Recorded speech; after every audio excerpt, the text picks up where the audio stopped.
We've had lots of questions, and today we're going to answer those questions like, how do I actually ask AI the right way? How do I know if AI is giving me real information and making it up? Should we trust the AI the same way we trust the ERG, the SDSs, and the NIOSH? Can AI help interpret instrument readings? And a bunch more, so listen up.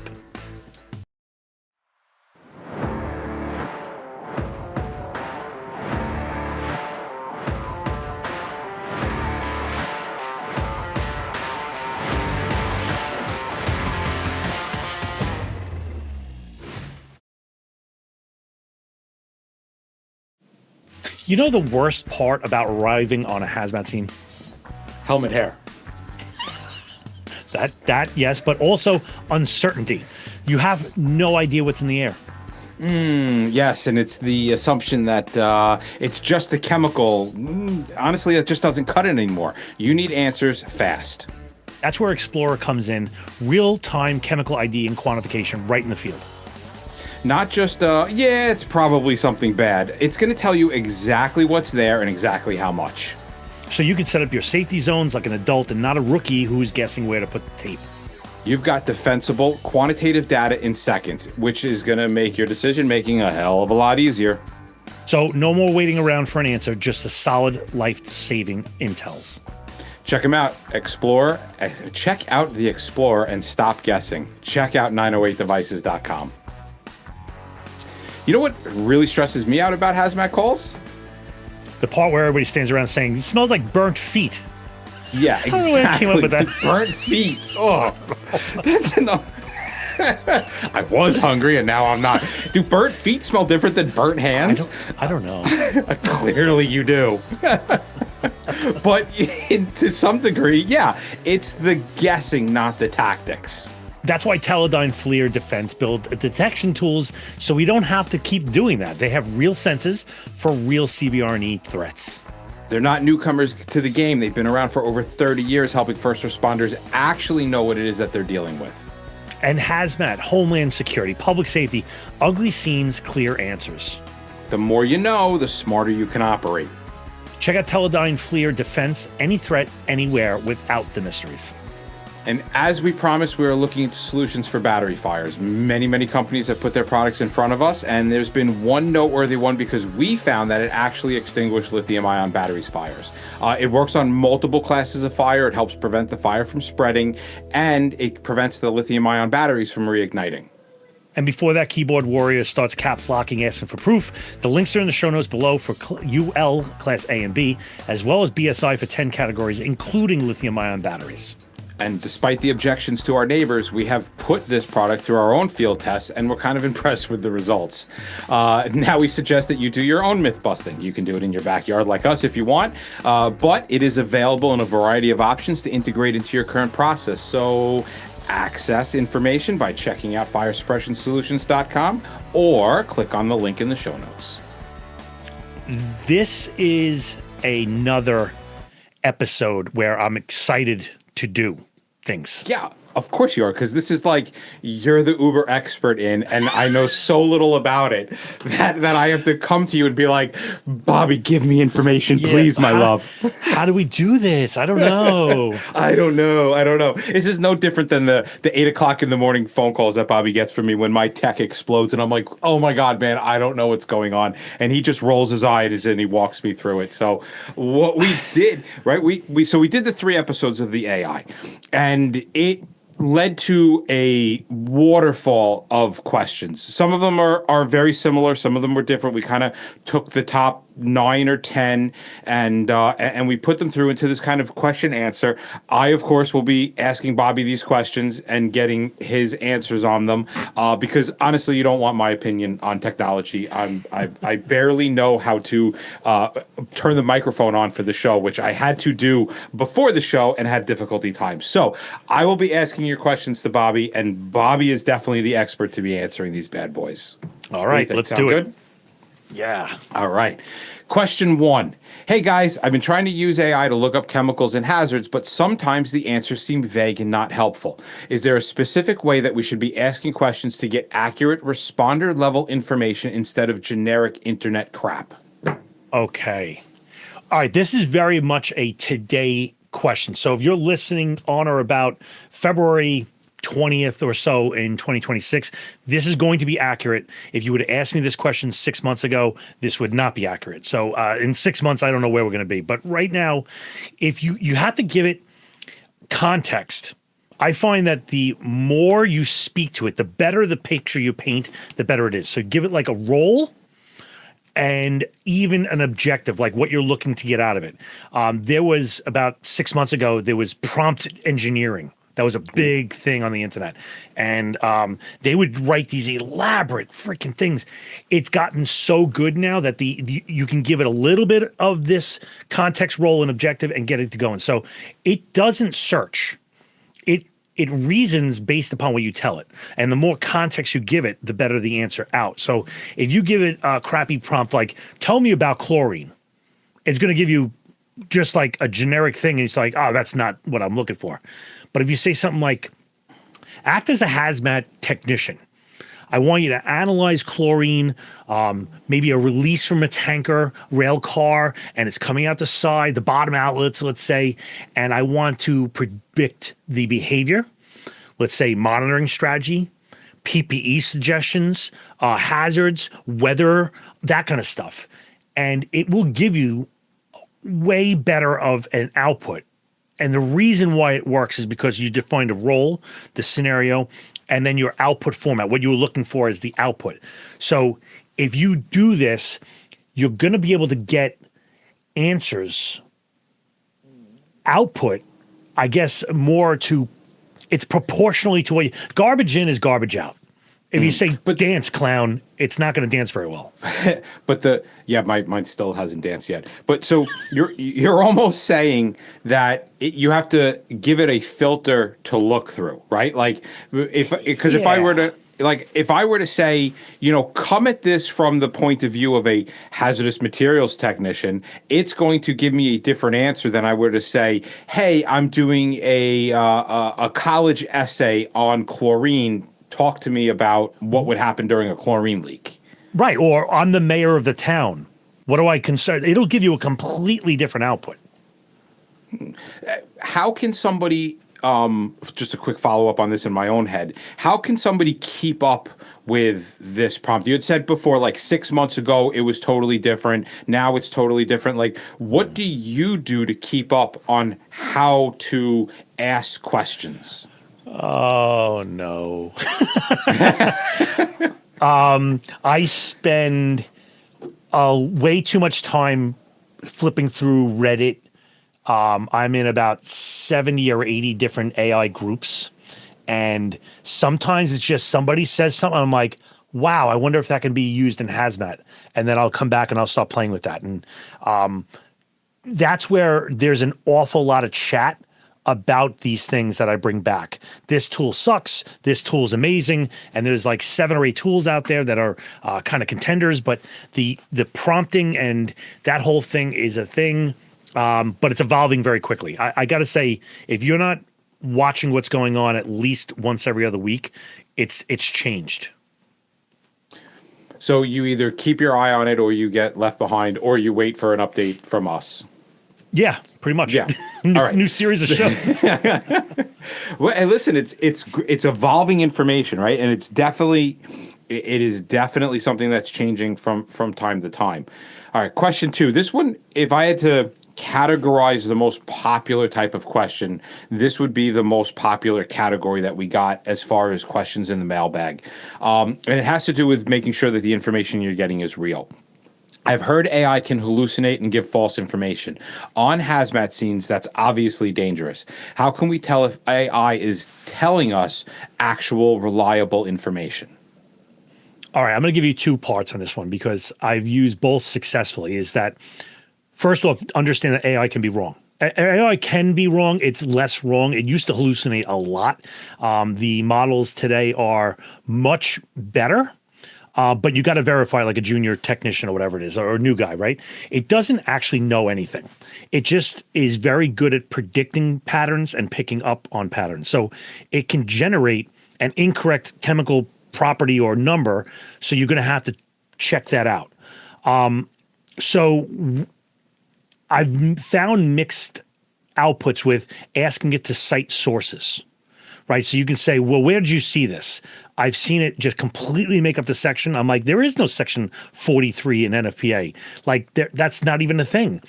But what I have been good with is you get the output in one, cut and paste that into a fresh chat or whatever it is, and then say, is anything factually incorrect in this?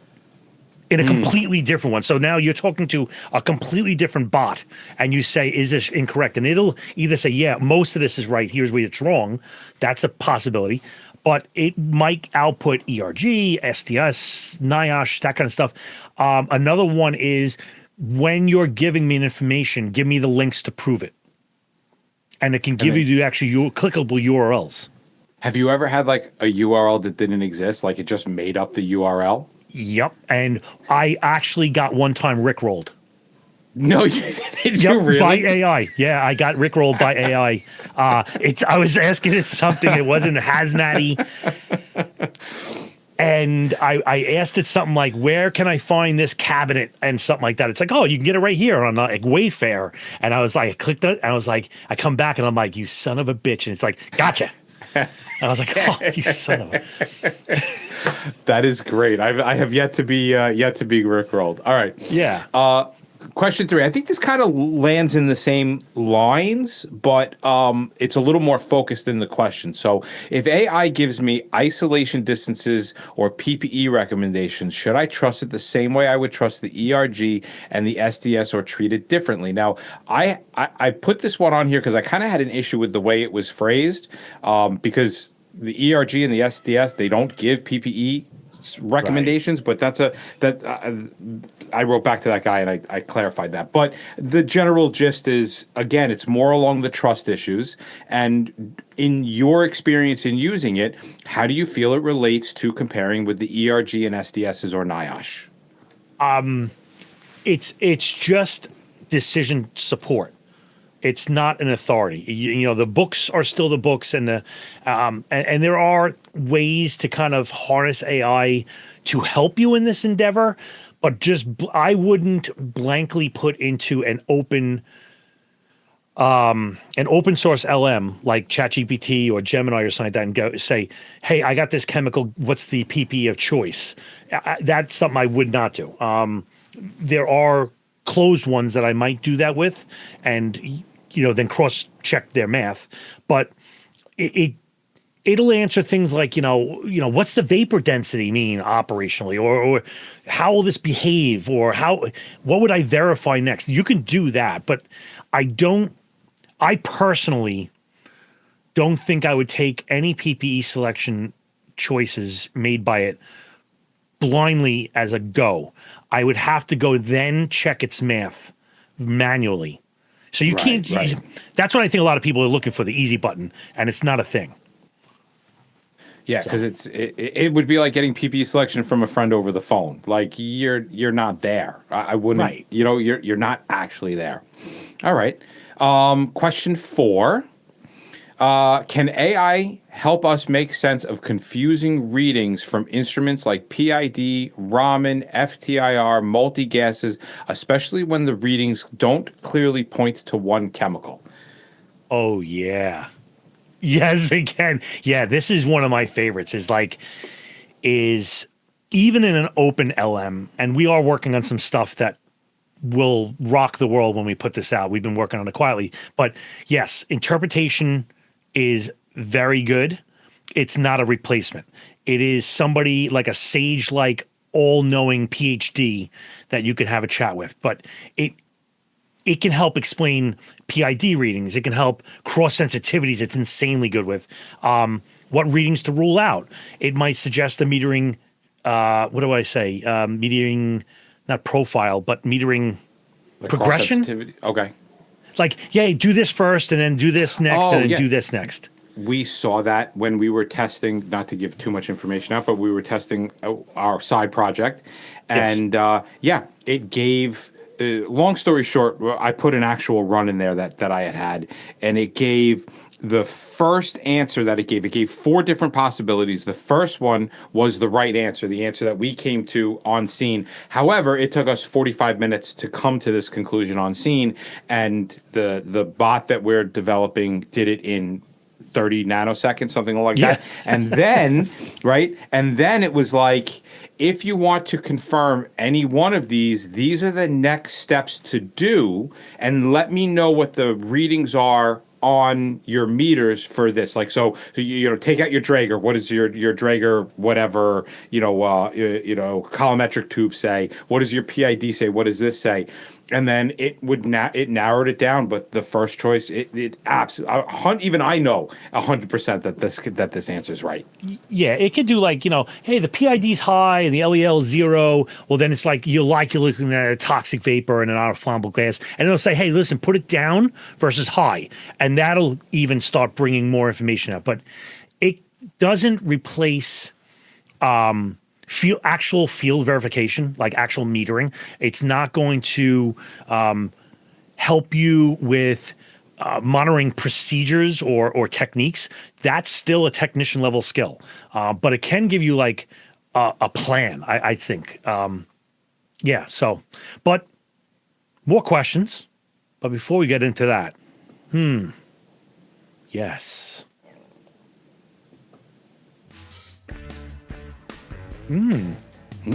So today's episode is brought to you by Rigaku Analytical Devices, who are the folks who have been perfecting the 1064 nanometer Raman longer than some of you have been doing hazmat. That is very much true, and it's sad that we can remember a pre-Raman hazmat. They just launched their 4th generation hand analyzer, the Icon X, built specifically for the real-world stuff that we deal with and struggle with on a regular basis. So we're talking dirty powders, mixed materials, dyes, colors, all the things that make other instruments throw a temper tantrum. And it takes 1064 nanometer laser means reduced fluorescence, so you get fast, reliable chemical ID in under a minute instead of staring at a blank screen, wondering what's going on. And we're not talking about a couple changes under an old platform. This is completely new. It's not an upgrade. It is an entire toolbox in and of itself. It supports new accessories, including standoff analyzers, so you can kind of do your annihilation thing from a distance. And if you want an analyzer that's been evolving right along the hazmat world, check out Rigaku's newest Raman at rigakuanalytical.com. You know what else I hate? I love about the city. Well, I mean, it did give us a paycheck, but other than that, I can't really see much to love about cities.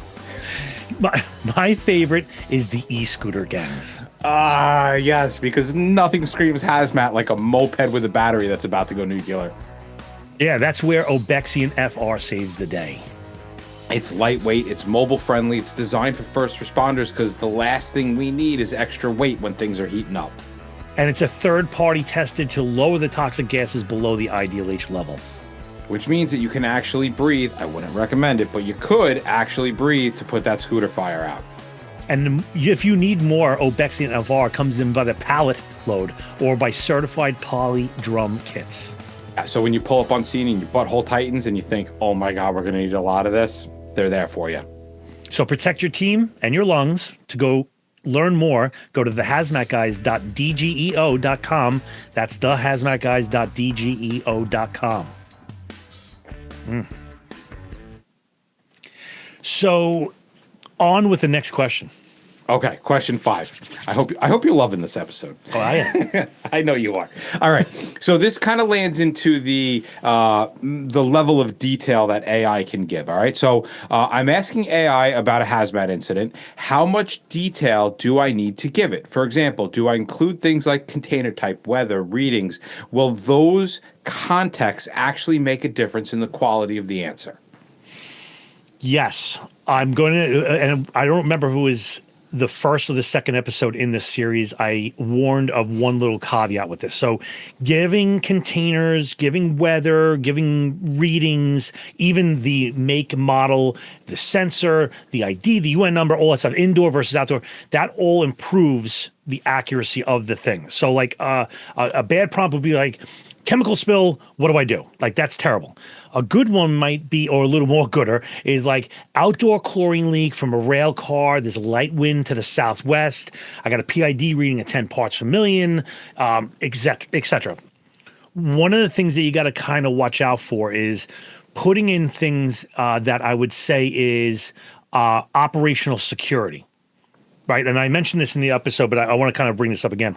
Let's say you were to upload an image of a secure area and say, help me navigate this thing.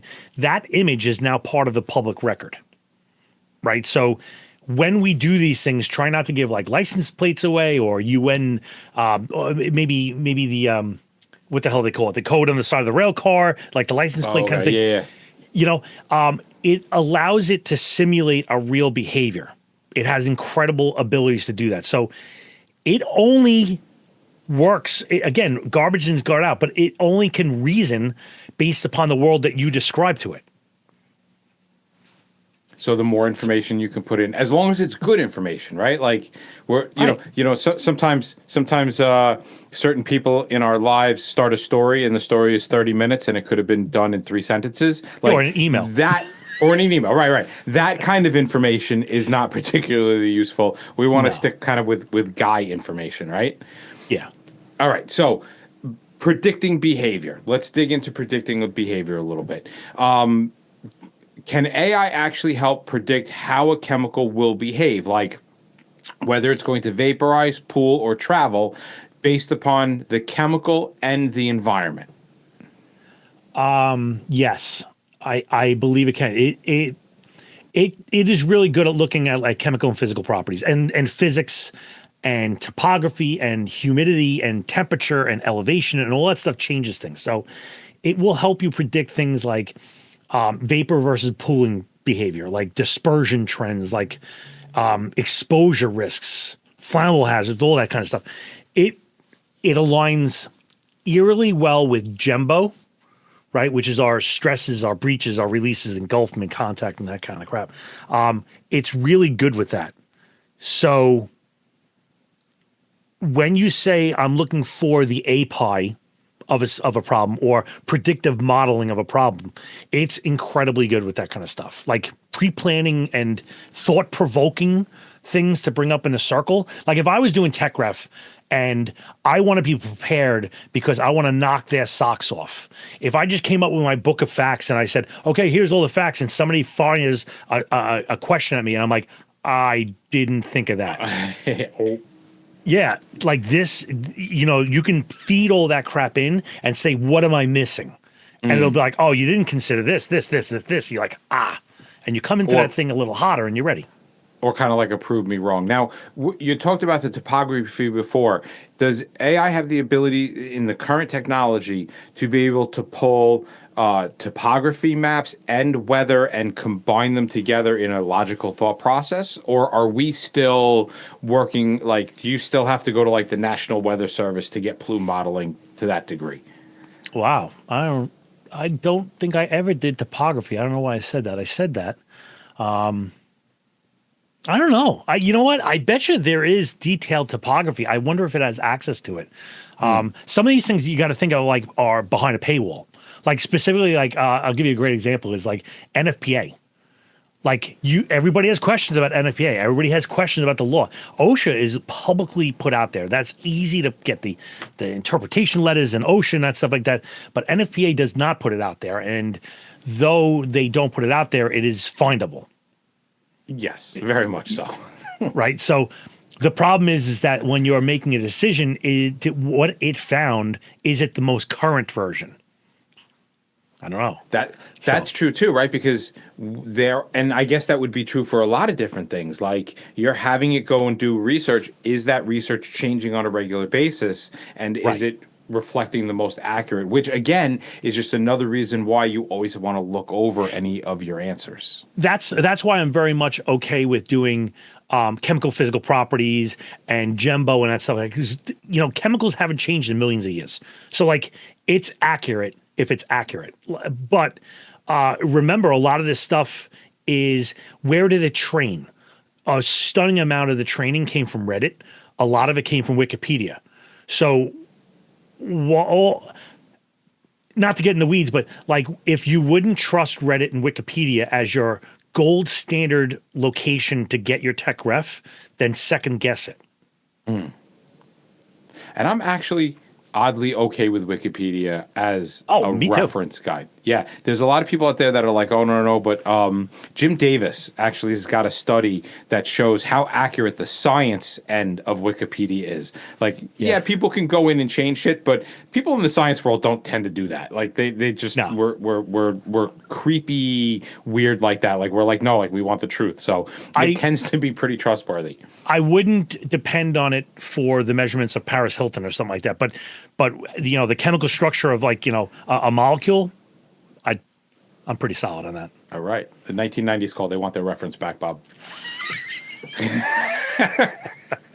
All right, last question. What mistakes should responders avoid using AI? What are the biggest mistakes hazmat responders make when doing AI, especially early on? And we've definitely played with it a lot. I think we got quite a bit of experience in like that didn't work out the way I thought it would. Yeah, it's a lot of people thinking that AI is just going to do all the work for them, and it's not. It can pattern, unpattern. It can predict, it can do that kind of stuff, but you're still going to... Blind trust is a problem. Crappy, vague prompts are going to be a problem. Not verifying, oh, you should wear a level A, and just going, yes, sir, I'm going to go down. No, it's not... even with... like, we used to say Google it. Right now, everybody just AI it, GPT it, or whatever it is. Now, Google led you to a web page for you to do your research. And now it does all that research for you and it brings it all together. And there is that possibility of a hallucination, and it could be a thing. So like using AI without operational context is a weakness. So it's a force multiplier, but only if you can speak. Like I think everybody in where we work and stuff like that now speaks pretty fluent AI. Like in the beginning, I was teaching and saying, "Oh, use this model for this and use this for that," and now I think we know where to push for what outputs we want. So it's and you always know in a class when it happens, right? Like you're teaching a class and they give you like an answer right off the bat, and you're like, "You mofo, what are you? Let me see your phone." Yeah. Not that we discourage it by any stretch of the imagination, but it's nice to know when people in the class are using it because it becomes a training point and it is a tool. So we absolutely allow it in the classroom. Yeah, I'm in with it. So, one more? If we want to. You want to Let's do one more. We got the last one. Let's do it. All right. I guess this is people trying to kind of predict the future. Do you see AI eventually replacing hazmat technician decision making, or is it always going to be more of a support tool? If not, should we wait until AI can replace a technician's judgment? I think this is a very dangerous question. Not dangerous to put out there. I think it's dangerous because where I think it's going to go. Everybody's trying to make AI their pal. From a technician's point of view, it is a phone a friend, a force multiplier. I agree with that. Where I see a manufacturer, let's say I'm a meter manufacturer, me integrating AI to do more things for you, the technician, could be dulling the blade of the technician, I would say, and it enables, because now the machine does that thought process that I used to have to do. We just had a great conversation last night. What's the difference between operations and technician guy? Technician interprets the results. Well, if the meter does that, well, do you really need a technician?